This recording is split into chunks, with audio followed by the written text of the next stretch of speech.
Hello, and welcome back to the Commander Crucible. Today, I wanted to start something new called Commander Quick Looks. And today, as the commander you probably already know we're talking about, is Omnath, Locus of the Roil. What I love about this card is the fact that I think it's going to be overshadowed by cards in the set like Kaikar, who to me is the quote-unquote strongest card in the set, or the strongest legendary. But I think that Omnath deserves a second look and a deeper dive into the elemental tribal along with the proper landfall triggers. So now let's take a quick look at a commander deck centered around the new Omnath. And just a reminder that this quick look is not a 99 card deck, it's merely suggestions. So right now, the top elemental decks are Horde of Notions, Omnath, Locus of Rage, and Animar, Soul of Elements. While Horde of Notions may be stronger, he is in 5 colors, and he also has reanimation on him. But the new Omnath cares more about your elementals. The Angry Omnath is a pretty well-known lands matter deck, and Animar is usually just your big creature Eldrazi list. So this new Omnath allows us to ponder a more elemental tribal strategy. First off, and what I always love doing in all of my EDH decks, is jamming all the legendaries I can. So we have Omnath, Locus of Rage, Animar, Soul of Elements, Maelstrom Wanderer, and Titania, Protector of Argoth.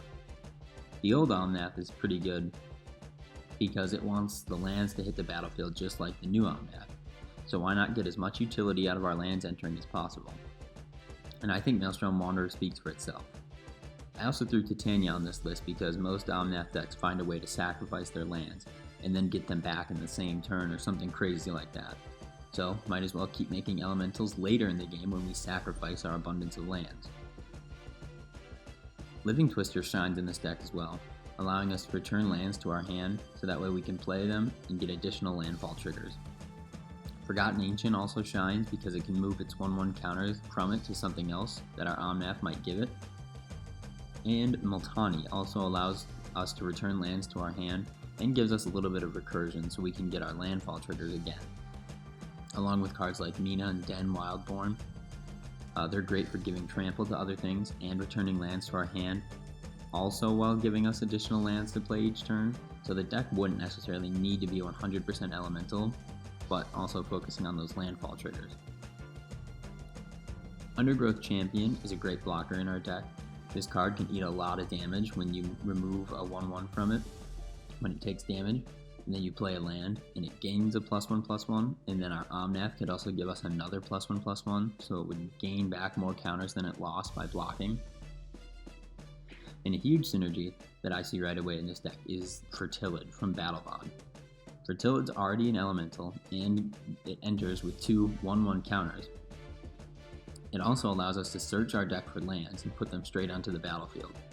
So it's just going to help us by removing a 1/1 counter from it, and then we're going to search our library for a land and put it onto the battlefield tapped, and it's going to gain a +1/+1 counter from Omnath's ability. Now, another card that I really want to talk about is Roil Elemental, a high-costing blue elemental with landfall, which will offer us a good amount of control for our landfall deck. So whenever a land enters the battlefield under our control, we may gain control of target creature for as long as we control Roil Elemental.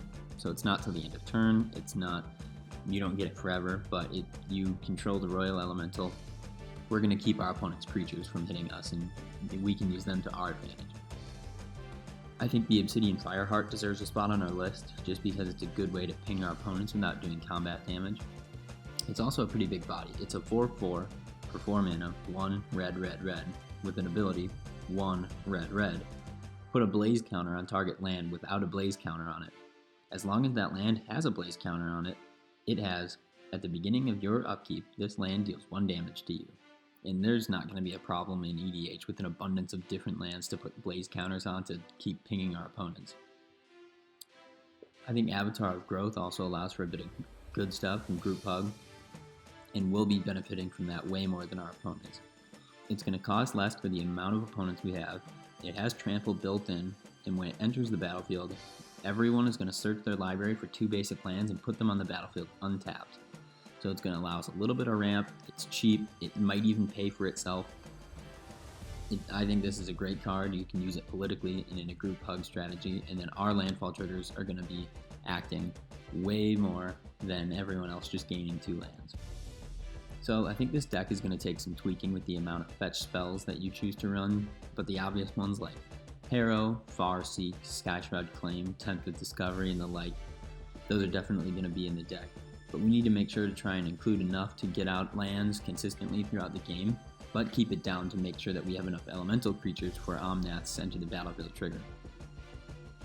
Cards like Boundless Realms and Sylvan Awakening will also do work for us late game when we need to cast big spells to close out the game.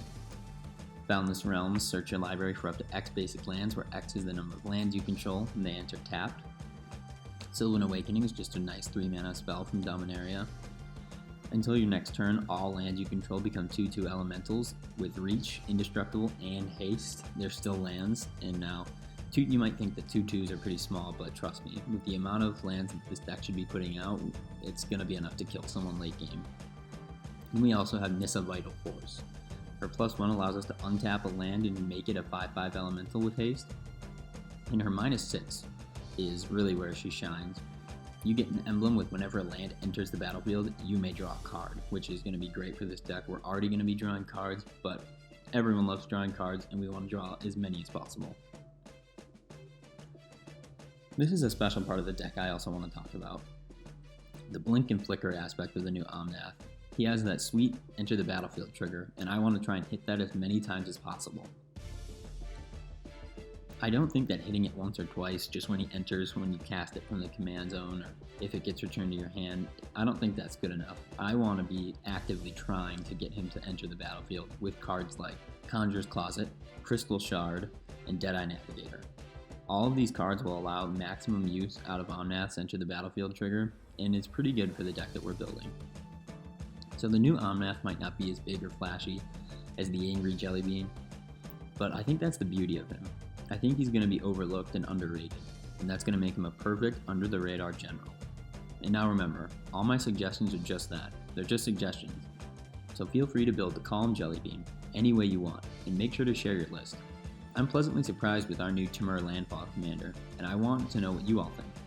So leave a comment below on your take of the new Omnath, and who you'd like to see next on a Commander Quick Look. Thanks for watching.